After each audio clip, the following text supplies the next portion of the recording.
Good morning, Pooter. It's Zeke. This week is prom, and here are some tips to keep you safe. Hello, Pooter. I'm here to talk to you about safety tips at prom. Some tips I can give you are wearing some paddings to keep your heels protected and bruise-free. If you feel like that's not your cup of tea, then try wearing wedge heels. It can add to your height while still keeping you balanced when on the dance floor. It's also a good idea to bring out your regular shoes, but to add some sparkle to make them stand out. Or let the dogs out. Make sure to watch when your drinks are being made, and also don't take any drinks from strangers. Make sure to stick with your friends at all times and not get separated. And finally, do not be under the influence of alcohol.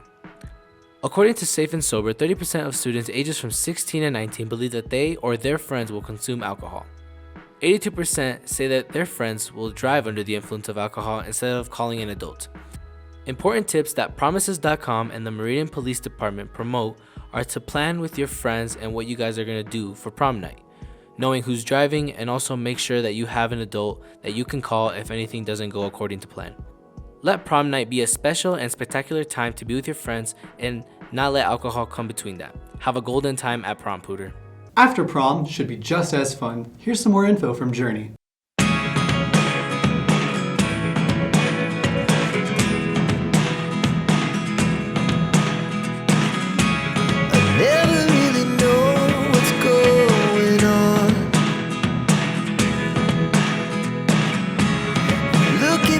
Sometimes like all you want to do is run.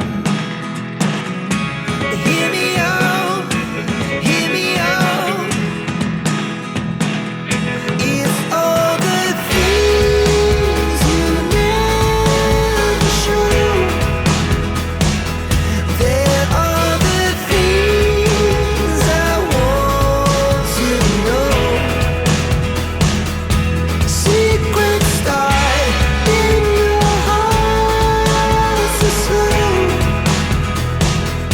but if you don't want to tell me now, I guess I'll never know.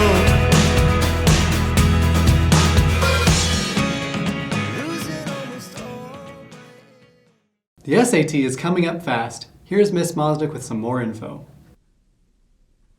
Hey everyone, it's Miss Mosnick here, and I'm going to be covering everything you need to know about the new SAT and strategies for success so that everyone can be going into this feeling pretty de-stressed. So how is the digital SAT structured? You've got two different sections. The first section is the reading and writing section, and the second one is the math section. Each section is then divided into two different modules. So for the reading and writing modules, both of them are 32 minutes with 27 questions total. That's 25 questions that are going to be scored, and these two experimental sort of pre-test questions. So don't assume that if you bomb the first two, then it's going to give you easier questions. Okay, and then you're going to have a 10-minute break. So your computer is going to go into this standby mode with this black screen and a little countdown timer. After that countdown timer's up, then you're going to be going into the two math modules. They're 35 minutes each, 27 questions get scored, and there's two experimental pretest questions in each one as well for 29 questions total. The nice thing about this is this test is significantly shorter than the really long paper pencil one. It's going to be about an hour shorter than the previous years. So this is where, because it's a shorter test and there's fewer questions, you want to sort of get an idea of this. You can check out the QR code on this presentation at any time to get all of the deets. One of the big things to note on the reading and writing section is rather than 20 to 30 questions on grammar and punctuation and style, you're actually only going to have about half as many with 11 to 15. So there are a lot of differences in this, and this shows the question breakdown, all the details that you need. The math section is a little bit more important to look at. So if you notice, it's about algebra, advanced math, problem solving and data analysis, and then geometry and trig. However, that geometry and trig is only 5 to 7 questions total. If you're in something like pre-calc or calculus right now, you want to go back and brush up on your Algebra 1 and your Algebra 2 because that's what a lot of the test is going to be about. This has all of the specific details and the specific things that you need to know mathematically in order to really do well on the math sections. So, what's up with this whole adaptive thing with the new SAT? This is directly from SAT to explain the differences. In Module 1 of the test section, students are given a broad mix of easy, medium, and hard questions. Then, based off of how you do, it's going to tailor the types of questions that you get in Module 2, giving you a mix of varying difficulties. But it's going to mean that if you didn't score well on the first module, you aren't going to be getting stuff that's so hard you can't still demonstrate your skills.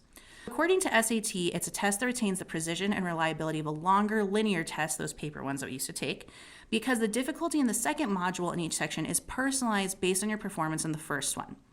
This results in a more efficient assessment and more tailored experience where you aren't just going to be straight up frustrated.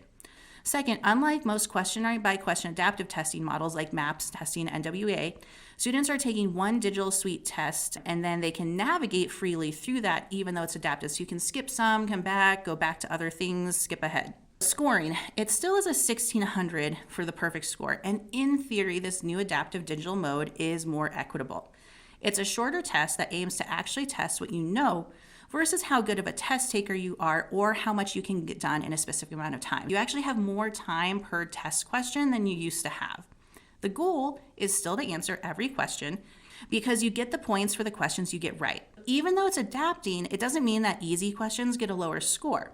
However, to get the easier questions, you do have to miss quite a few in the first module. So you might get a lower score on the first module of each section, but then a higher one in the second.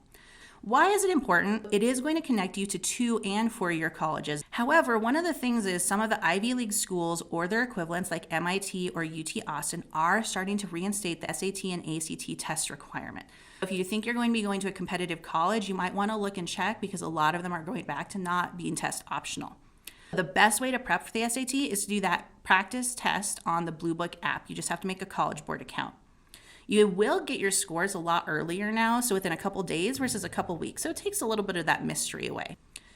How are some of the big ideas according to College Board that this test is different? Well, the reading and writing is pretty different. Rather than having 5 super long passages that you have to reread, go back and forth between the questions, you're going to only have shorter passages, and it's going to be on a wider range of topics. One question is tied to each passage. So you're going to have a new test screen, short passage, question, next page. Short passage, question, versus having multiple questions tied to a single long passage. The math test, the biggest change is you can use a calculator for the entire math test, and the length of the word problems has been shortened. Hopefully you've installed the app already. If not, you need to go to Software Center and do that. If you've got any test-taking anxiety, check out these breathing techniques. It'll really help you out in job interviews and testing, when you're getting ready to walk down the aisle or something big like that, anything that's going to cause stress. So get these if you need them. It's going to be on the QR code. Hopefully you're all feeling de-stressed, you know what's going to happen, and we're feeling good going into this SAT. Best of luck, everyone, and let's sock it to the test. Remember, it's super important to install the Blue Book app before the SAT stress test. That's all for this week, and remember, go Pooter!